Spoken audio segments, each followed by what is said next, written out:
My name is Marco Gentili, and as I sit here in the quiet solitude of my cell at the Archdiocesan Major Seminary of Florence, listening to the distant bells toll for Vespers, it still feels like I am inhabiting someone else's life. I am 37 years old, currently in my third year of theological studies, preparing for an ordination that I hope, God willing, to receive in approximately 2 years. To the casual observer, I am just another seminarian, perhaps a bit older than the others, with a few more grey hairs and lines of experience etched into my face, but a man clearly dedicated to the service of the Church. However, the trajectory that brought me to this kneel, the path that led me from the noisy, rebellious streets of my youth to the silent reverence of the altar, is not a story of a pious boy who always knew he wanted to be a priest. It is, in fact, the story of a man who spent the first 34 years of his life becoming exactly the kind of person religious conservatives warned their children about. A man whose very existence was a walking, breathing protest against the institution I now seek to serve. The bridge between that old Marco and the man writing these words today was built in less than 15 minutes, constructed by the hands of a dying 15-year-old boy named Carlo Acutis during a chance encounter in July 2006. It is a story that defies logic, challenges theology, and breaks every rule of probability, but it is the only truth I have left to tell. To understand the sheer absurdity of my presence here, wearing a clerical collar and studying canon law, you have to understand who I was in the summer of 2006. I was 23 years old, and I didn't just disagree with the Catholic Church. I viewed it as the primary enemy of human progress and personal happiness. I was living in a sun-drenched apartment in the center of Florence with my partner, a man I loved deeply, and I was working as a freelance graphic designer. But my real passion, the fire that woke me up in the morning, was my activism. I was a vocal, relentless advocate in the LGBTQ+ movements of Italy. I spent my nights writing blistering articles for blogs and social media, dissecting what I called the institutionalized homophobia of the Vatican, arguing with ferocious articulate anger that Catholic doctrine on sexuality was oppressive, outdated, and fundamentally incompatible with the dignity of people like me. I wasn't just a passive non-believer, I was an atheist with a mission, convinced that if I could just shout loud enough, I could bring the walls of the church crumbling down. I remember the pride I felt in my identity, the certainty that I was on the right side of history, and the deep, abiding resentment I held for anyone who clutched a rosary. I am sharing this story now because I know there are many out there who feel exactly as I did. Perhaps you are watching this and you feel alienated by religion, or maybe you are a believer who struggles to understand how God's grace can possibly reach those who seem furthest away. Before I take you back to that sweltering afternoon in Santa Croce, I would love to know who is walking this path with me today. Please take a moment to write in the comments where you are watching from your city, your country. It matters to me to know that this testimony is reaching real hearts in real places. And if you find yourself searching for answers in a world that often only offers confusion, I invite you to subscribe to this channel. We are building a community here dedicated to the kinds of stories that don't just entertain, but actually transform the way we see the divine in our everyday lives. It was Sunday, July 16th, 2006. The heat in Florence was oppressive, a thick, humid blanket that settled over the city and made the air shimmer above the cobblestones. I had not gone to the Basilica of Santa Croce to attend Mass. The very idea would have made me laugh. I was there as a tourist, a lover of art and history, seeking refuge in the cool stone interior of the Gothic masterpiece. I wanted to pay my respects to the dead, not the living God. I wanted to see the tombs of Michelangelo, Galileo, and Machiavelli, men of genius who, in my mind, represented the triumph of human intellect over religious superstition. I walked through the nave with a sense of haughty ownership, admiring the frescoes of Giotto, but ignoring the theology behind them.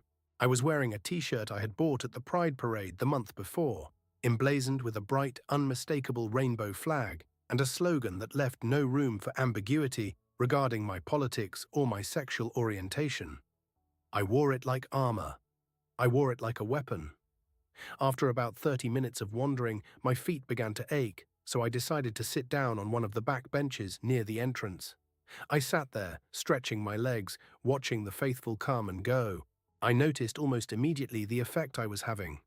As devout Catholics entered, dipping their fingers in holy water and crossing themselves, their eyes would drift to me and then to my shirt.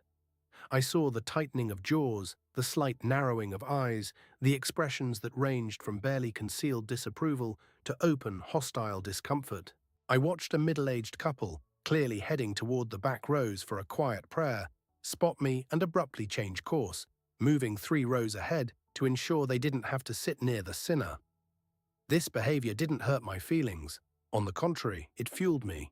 It gave me a perverse sense of satisfaction because it confirmed everything I believed about them. I thought to myself, look at them. They preach love, they talk about charity, but they can't even stand to sit next to me. They are hypocrites. I felt superior in my judgment, righteous in my isolation. I was the persecuted truth-teller in the house of lies. And then the atmosphere shifted, though I didn't realize it instantly.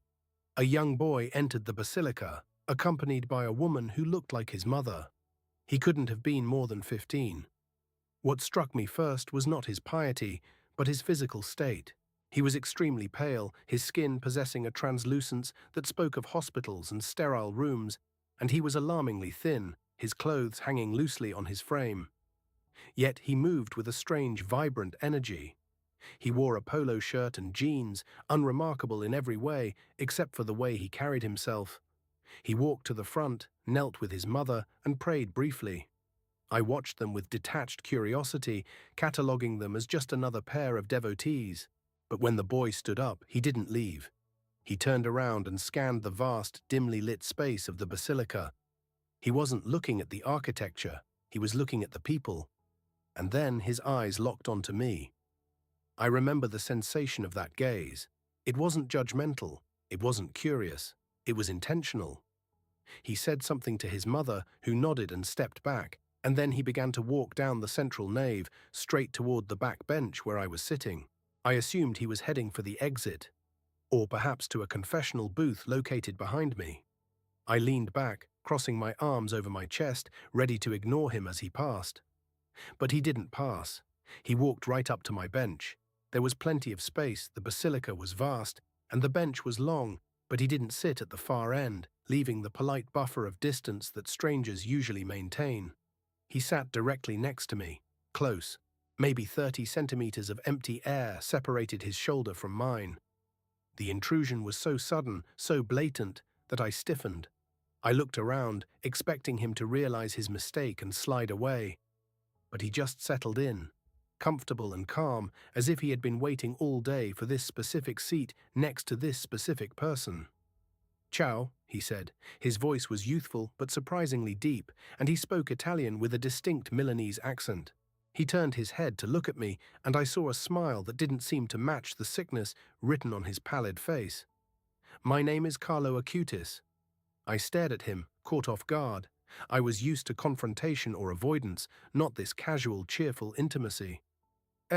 Ciao," I replied, my guard instantly going up. I shifted slightly away from him, conscious of my t-shirt, waiting for the lecture I was sure was coming. "Can I help you with something?" "No, I don't need help," he said, resting his hands on his lap. "But you do. That's why I came to sit next to you." I felt a flash of irritation. Here it comes, I thought. The proselytizing, the tract, the Jesus saves speech. "Excuse me," I said, my voice dropping an octave, adopting the combative tone I used in debates. "I think you have the wrong person, kid." "I don't think so," Carlo replied, unperturbed by my hostility. "I came specifically to sit next to you because I noticed that everyone else is avoiding you. I saw your t-shirt. I know what it means. And I saw how those people changed rows when they saw you." He gestured vaguely toward the couple who had moved away earlier. "And God told me to come sit next to you to show you that he doesn't avoid you." The audacity of it took my breath away. My blood began to boil. I turned fully toward him, ready to unleash the arsenal of arguments I had perfected over years of activism. "Look, boy," I snapped, "I appreciate the gesture if you're trying to be nice, but I don't need evangelization. I am a homosexual, I am an atheist, and honestly, I think the Catholic Church is a homophobic institution that causes incalculable damage to people like me. So if you came here to convert me or tell me I'm going to hell, you can save your breath." I expected him to recoil. I expected him to be shocked by my bluntness, but Carlo didn't flinch. He didn't look offended. He looked sad. No, not sad. He looked compassionate. It was a look of profound, mature understanding that seemed completely out of place on the face of a teenager wearing sneakers. "I didn't come to convert you," Carlo interrupted me, his voice calm, cutting through my anger like water through fire. "I came to tell you the truth that no one has told you yet. And after I tell you, you can do whatever you want with it. You can laugh, you can leave, you can hate me. But you deserve to hear it." I hesitated. Curiosity is a dangerous thing, and despite myself, I was intrigued by the sheer confidence of this sick boy. "What truth?" I asked, skepticism dripping from every syllable.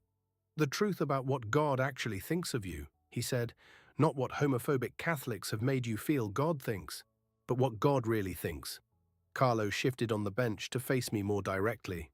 "Marcoyes, I know your name. Don't ask me how right now God loves you, not in a conditional way, not I will love you if you change your sexual orientation. He loves you exactly as you are right now, with your attraction to men, with your past of activism against the church, with your anger toward the Catholics who have treated you badly. God loves you completely, right here, in this bench, in that shirt." I let out a short, bitter laugh. "That is a contradiction," I argued, feeling the familiar rhythm of the debate. "The church teaches that homosexuality is a sin, that people like me are living in mortal sin, that we are disordered. How can God love me if I am an abomination to your religion?" "You are confusing the person with the act," Carlo said, and for the first time his voice took on a tone of intense seriousness. "You need to understand a distinction that the church teaches, but that many Catholics unfortunately misunderstand or forget. The church teaches that homosexual acts are not in line with God's design for life and love. Yes, that is the teaching. But the church does not teach that having an attraction to the same sex is a sin. The attraction is not a sin. It is a reality of your life. And more importantly, the church teaches with absolute clarity that people with same-sex attraction have infinite dignity as children of God, created in His image. You are not an abomination, Marco. You are a masterpiece of God who is loved infinitely." "Semantics," I spat back. "It's just word games. If the church says I can't act on my attraction, then it's telling me I can't love. It's telling me I can't have a partner. It's telling me I have to be alone all my life. How is that love? How is condemning me to loneliness an act of love?" Carlo looked at the altar, then back at me. "That is a fair question. It is the hardest question. But it is based on the assumption that the only true love is romantic, sexual love. The church doesn't deny that you can love. It calls you to love deeply, through deep friendship, through charity, through service to others. It only asks that you do not express love in a sexual way with people of the same sex. And yes, that is a real sacrifice. Nobody denies that it is difficult. It is a cross. But everyone has a cross, Marco. This one is yours." He paused, and his eyes seemed to bore into my soul. "But here is what God asked me to tell you specifically. It's not just about what you can't do. It's about what you are called to do. God is calling you to something you have never considered. He is calling you to the priesthood." The silence that followed was deafening. I stared at him, waiting for the punchline. When none came, I laughed. It was a loud, incredulous sound that echoed in the quiet basilica, causing heads to turn. "Priesthood?" I whispered harshly. "Me? Are you insane? I am a sexually active gay man. I am an atheist. I am an anti-Catholic activist. I can't be a priest. That is the most absurd thing I have ever heard." "It is not absurd," Carlo said softly. "God showed me that you have a priestly vocation. You have always had it, since you were a child, even though you buried it under layers of anger and pain. And the reason you have been so angry at the church is not just because some Catholics treated you badly. It is because, at a deep level, you know the church has the truth, and that truth scares you because it demands everything from you." My heart was pounding against my ribs. I wanted to leave. I wanted to run, but I couldn't move. "Now, about your sexuality," Carlo continued, his voice lowering. "Yes, you have same-sex attraction. That attraction will probably never disappear completely. But if God is calling you to the priesthood, He is calling you to live in perfect chastity anyway, just as he calls heterosexual priests to renounce marriage and sexuality. The difference is only in what specific attraction you are renouncing, but the fundamental sacrifice is the same: renouncing sexual expression for the love of Christ and the service of his people. And you think I can do that? I challenged him, my voice trembling with a mix of rage and something else, fear. Hope? Renounce my partner, my sex life, everything I am. I don't know if you can, Carlo admitted with disarming honesty. Only God knows, but I know that God would not call you if he did not give you the grace to live that call. And I know that within 48 hours, you are going to walk into the Archdiocesan Vocational Office to ask about priestly formation. Not because I convinced you, but because God is going to put a desire in your heart so strong that you won't be able to ignore it. He stood up then, his movements slow and careful, as if his body was in pain. Now I must go. My mother is waiting for me. But remember, God loves you, God calls you, and the fact that you have same-sex attraction does not disqualify you from the priesthood if you are willing to live in chastity. Many holy priests throughout history have carried this cross. The difference is that they accepted it with love for Christ. He began to walk away, then stopped and turned one last time. His silhouette was framed against the light of the distant candles. "Oh, and Marco," he said, "within 3 months I am going to die. When you see my photo in the news, remember this conversation. And you will know that God loved you so much that he sent a dying teenager to tell you the truth you needed to hear." He walked back to his mother, they genuflected, and they left the basilica. I was left alone on the bench, the echo of his words bouncing around my skull like a bell that wouldn't stop ringing. I looked down at my rainbow t-shirt, then up at the crucifix hanging in the distance. I didn't know it then, but the fuse had been lit. The explosion was coming, and my life was about to be blown apart in the most beautiful, terrifying way possible. I remained on that bench for what felt like hours, though a glance at my watch revealed that barely 20 minutes had passed. The silence Carlo had left behind was heavier than the humid air, pressing against my temples, demanding a rebuttal that I could not formulate. My rational mind, the sharp analytical tool I had honed over years of university debates and political activism, was frantically trying to categorize what had just happened. It wanted to file the encounter under delusions of a sick teenager or coincidence. But the filing cabinet of my brain was jammed.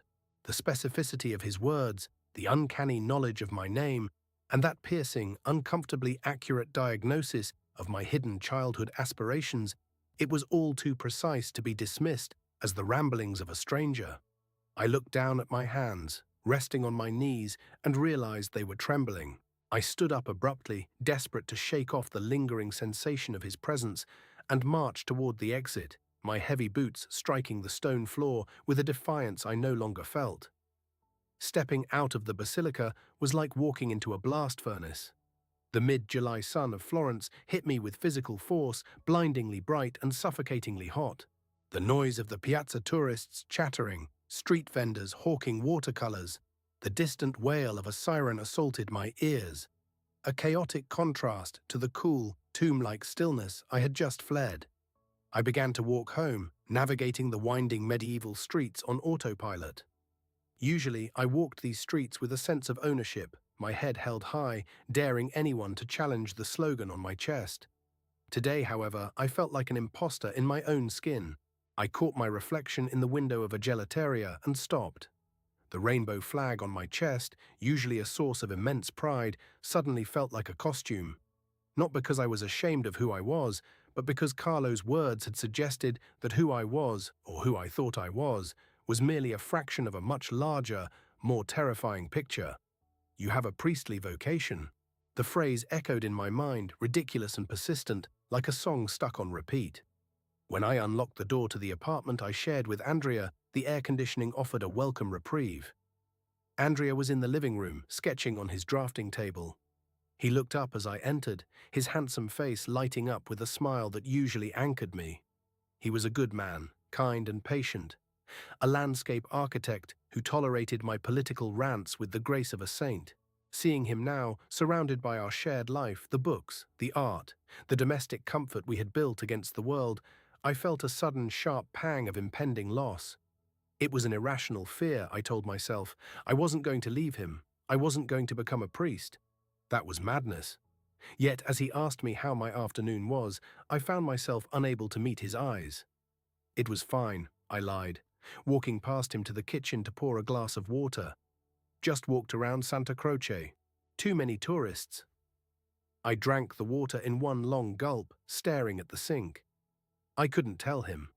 How could I explain that a 15-year-old boy had just dismantled my worldview in 10 minutes? How could I tell the man I loved that a stranger had told me I was destined to be celibate and serve at the altar? It would sound like a betrayal, or worse, a psychotic break. So I swallowed the secret, and it sat in my stomach like a stone, cold and heavy. That evening, we watched a movie, but I didn't see a single frame. I was acutely aware of Andrea's presence next to me on the sofa, the warmth of his arm against mine, and for the first time in years, that intimacy felt fraught with a terrible silent question. Sleep that night was impossible. I lay in bed, staring at the ceiling, while Andrea breathed rhythmically beside me. The 48 hours Carlo had predicted were ticking away. In the dark, the defenses I had built during the day began to crumble. I thought about my childhood, memories I had suppressed for decades resurfacing with vivid clarity. I remembered being 7 years old, playing mass with a towel draped over my shoulders and a goblet of grape juice, feeling a solemnity that was beyond my years. I remembered the intense, burning desire I had felt at my first communion, a desire not just to receive the host, but to hold it, to be the one who offered it. I had buried those memories under layers of adolescence, sexuality, and intellectual rebellion, convinced they were just childish phases. But Carlo had seen them. He had seen the boy under the activist. God loves you exactly as you are right now. The words were a balm and a burn simultaneously. By the time the sun rose on Monday morning, I was exhausted, wire-taut with tension. I told Andrea I had an early meeting with a client and left the apartment before he could ask why I looked so haggard. I had no meeting. I wandered the city aimlessly for hours, fighting a battle that was already lost. I argued with myself. I argued with the memory of Carlo. I argued with a God I claimed not to believe in. This is hysteria, I told myself as I crossed the Ponte Vecchio. You are suffering from heat stroke and guilt. But as the bells of the city began to chime noon, my feet, seemingly of their own volition, turned toward the Piazza San Giovanni. I tried to stop. I literally stopped walking in the middle of the sidewalk, causing a tourist to bump into me. I ordered myself to turn around, to go to a cafe, to go to work. But the pull was magnetic. It was a physical sensation in the center of my chest, a hook that was reeling me in. I found myself standing in front of the Archbishop's palace. The building was imposing, severe, the administrative heart of the very institution I had dedicated my adult life to fighting. My heart was hammering against my ribs so hard I thought I might pass out. This was the precipice. To walk through those doors was to admit that the atheist, the activist, the rebel was wrong. It was to admit that the boy was right. It was a surrender. I stood there for 5 minutes, sweating in my button-down shirt, terrified. Then I remembered Carlo's eyes. Not his words, but his eyes, that look of total, unblemished certainty and compassion. He hadn't judged me. He had just invited me. I took a deep breath, the kind of breath a diver takes before plunging into deep, dark water, and walked up the steps. My hand hovered over the buzzer. "You are insane, Marco," my mind screamed. "You are throwing your life away." I pressed the button. A crackly voice answered through the intercom. "See." My voice failed me. I cleared my throat and tried again, the words tasting like ash and honey. "I need to speak to someone at the vocational office. About the seminary." The buzzer buzzed, a harsh mechanical sound that unlocked the heavy wooden door. I pushed it open and stepped into the cool, shadowed hallway. It had been less than 24 hours since I met Carlo Acutis. I was early. The priest who received me was Father Paolo, a man in his 60s with kind eyes and a demeanor that suggested he had heard everything and was surprised by nothing. He sat behind a cluttered desk, looking at me over the rim of his glasses. I must have looked like a reconshaven, bags under my eyes, vibrating with nervous energy. I didn't know where to start. I couldn't start with theology. I couldn't start with faith. So I started with the truth, as absurd as it sounded. "I don't want to be here," I blurted out, sitting on the edge of the chair. "I am a graphic designer. I live with my boyfriend. I haven't been to Mass in 15 years. I think the church is backward and oppressive." Father Paolo didn't blink. He just folded his hands on the desk and nodded slightly. "And yet, here you are, Marco." "Why?" "Because a kid told me I would come," I whispered, the fight draining out of me. "A sick kid in Santa Croce told me yesterday that God was calling me, and I can't sleep.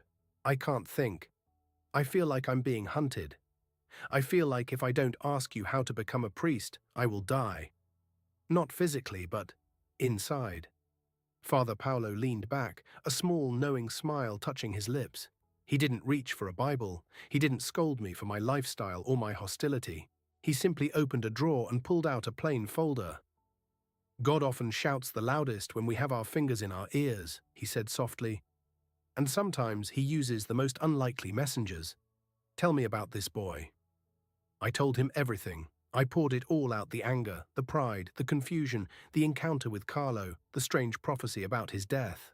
When I finished, the room was silent. Father Paolo looked at me for a long time. Then he said something that sealed my fate. "Marco, the church is not a museum for saints. It is a hospital for sinners. And the priesthood is not a reward for good behavior. It is a desperate measure for men who have fallen in love with a mystery they cannot control. If you are here, against your will, against your logic, against your history, then I suspect you are exactly where you are supposed to be." He pushed a piece of paper across the desk. "This is a schedule for a discernment retreat next weekend. You don't have to sign anything. You don't have to break up with anyone today. You just have to show up and listen. Can you do that?" I looked at the paper. It was a lifeline. It was a death sentence. It was the beginning. "Yes," I said, my voice barely audible. "I can do that." I left the office an hour later, stepping back into the Florence afternoon. Nothing had changed outside. The tourists were still there, the heat was still oppressive. But as I walked toward the river, I realized that everything had changed. The world looked different, sharper, more vibrant, as if a veil had been lifted. I pulled out my phone. I had to call Andrea. I had to tell him that the Marco he knew was gone, and that a stranger was coming home in his place. But before I could dial, a news notification popped up on my screen. It wasn't about Carlo not yet. It was just a mundane headline. But it reminded me of his final words to me. "Within 3 months, I am going to die." I pocketed the phone and walked to the railing of the Arno River, watching the water flow endlessly toward the sea. I was terrified of what was coming. I was terrified of the pain I was about to cause Andrea. I was terrified of the discipline, the loneliness, the unknown. But for the first time in my life, underneath the terror, there was peace. A deep, resonant peace that whispered that I was no longer running away, but finally running home. The conversation with Andrea that night was not a battle. It was a slow, agonizing demolition. When I returned to the apartment, the sun was setting, casting long, bruised shadows across our living room, painting the life we had built together in shades of violet and grey. I sat him down on the sofa, the same place where we had watched movies and planned vacations, and I told him everything. I didn't sugarcoat it, and I didn't try to rationalize it with the logic I knew he wouldn't accept. I told him about the boy in the basilica, the impossible precision of his words, and the terrifying magnetic pull I felt toward a life I had spent years mocking. I watched as confusion on Andrea's face turned to concern, then to disbelief, and finally to a quiet, devastating heartbreak. He didn't yell. He didn't throw things. He simply looked at me as if I were a stranger speaking a language he couldn't understand, his eyes welling with tears that he refused to let fall. He asked if I had stopped loving him, and telling him no was the most painful truth I have ever uttered, because it made the separation illogical to human reason. I was leaving a love I could see and touch for a love that was, at that moment, nothing more than a whisper in the dark. I moved out 3 days later. I packed my life into cardboard boxes, my design books, my clothes, the few religious icons I had bought in a daze of confusion, and left the keys on the kitchen counter. Walking away from that apartment felt like an amputation without anesthesia. I rented a small, sterile studio on the outskirts of Florence. a place with no memories and no ghosts, and I began the process of dismantling the man I used to be. I attended the discernment retreat Father Paolo had mentioned, sitting in the back of the chapel, feeling like an intruder in the house of God. I struggled with the silence, I struggled with the theology, I struggled with the overwhelming loneliness that crashed over me every night when I reached out for a hand that was no longer there. But every time I was on the verge of quitting, every time I picked up the phone to call Andrea and beg to come home, I saw Carlo's face. I saw that calm, unshakable certainty in his eyes. God loves you exactly as you are right now. The promise held me tethered to the ground when the storm of grief threatened to blow me away. September bled into October. The heat of the Florentine summer gave way to the crisp bite of autumn, and I settled into a routine of work, prayer, and an anxious, waiting silence. I was attending daily mass now, hiding in the side naves, still afraid to fully step into the light, but unable to stay away. I was waiting for the other shoe to drop. Carlo had said, "Within 3 months I am going to die." It was a macabre countdown that I tried to ignore, hoping against hope that he was wrong, that he was just a delirious kid, because if he was wrong about his death, maybe he was wrong about my life. Maybe I could go back. I scanned the newspapers every morning with a mix of dread and anticipation, looking for a sign that never came. By the second week of October, I had almost convinced myself that it was all a coincidence, a psychological break triggered by heat and guilt. I was ready to walk away from the vocational office. I was ready to reclaim my old life. Then came the morning of October 12, 2006. I was sitting in a cafe near the Duomo, sipping an espresso and scrolling through the news on my laptop. The headline was small, tucked away in the regional section, but the photograph seemed to leap off the screen and seize me by the throat. It was him. It was the same face, slightly rounder in the picture, healthier, but unmistakably him. Carlo Acutis, 15, dies of fulminant leukemia in Monza. The article was brief, praising his piety and his talent with computers, mentioning that he had offered his suffering for the Pope and the Church. I sat there, frozen, while the noise of the cafe faded into a dull hum. He was gone. The boy who had sat next to me in Santa Croce, who had looked death in the face and smiled, who had used his dying breath to save a stranger's soul, was gone. I burst into tears. I didn't care who saw me. I wept openly, my head in my hands, shaking with a grief that was not just for him, but for the sheer, overwhelming reality of God. It was true. All of it was true. He hadn't been guessing. He hadn't been lucky. He had been sent. The realization hit me with the force of a physical blow. I was not the architect of my own life. I was part of a design so vast and so merciful that it had included a dying teenager taking a detour to a bench in Florence just to wake me up. I closed the laptop, paid my bill, and walked straight to the cathedral. I didn't hide in the side nave this time. I walked down the center aisle, knelt before the Blessed Sacrament, and for the first time in my life, I surrendered. I didn't bargain. I didn't ask for explanations. I just said yes. I traveled to Milan for the funeral. The church was packed, overflowing with people whose lives this 15-year-old had touched. I saw his mother there, the woman who had been with him in Florence. She looked shattered but radiant with a strength that defied explanation. I didn't speak to her. I didn't want to intrude on her grief with my story. I just stood in the back, one anonymous face among hundreds, and thanked him. I thanked him for the ruin of my old life. I thanked him for the pain of the transition. I thanked him for the priesthood that was waiting for me, a vocation I finally understood, not as a restriction, but as a radical, terrifying freedom. As the coffin was carried out, I felt the heavy chains of my anger and my pride finally snap. The activist was dead. The seminarian was born. That was years ago. The journey from that funeral to this cell has been anything but a straight line. There were years of study, years of doubting my worthiness, years of wrestling with the loneliness that Carlo had promised would be my cross. I have had to unlearn the language of cynicism and learn the language of grace. I have had to make peace with the fact that I cannot fix the church from the outside with a sledgehammer, but must serve it from the inside with a towel and a basin, washing feet as Christ did. I have lost friends who could not understand my choice, and I have gained brothers I never expected to have. And yes, I still pray for Andrea every day, hoping that the grace that found me might in some mysterious way touch him too.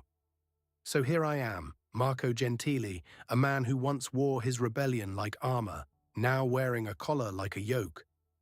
The bells for Vespers have stopped ringing, and the silence of the seminary has returned, deep and expectant. I look at the small holy card of Carlo Acutis taped to the wall above my desk. He is a blessed now, on his way to sainthood, revered by millions. But to me, he will always be the kid in the polo shirt who had the audacity to sit next to a sinner and tell him he was loved. If you are watching this and you feel like you are too far gone, too angry, or too broken for God to reach you, look at me. Look at this life that shouldn't exist. There is no distance too great for His mercy. There is no heart too hardened for His grace. You might be sitting on a bench right now, convinced that you are alone, but I promise you, someone is walking down the nave toward you. Don't look away. The life you are afraid to lose is nothing compared to the life that is waiting to find you. I am Marco, a servant of Christ, and this is my testimony. Pray for me as I pray for you. God bless you.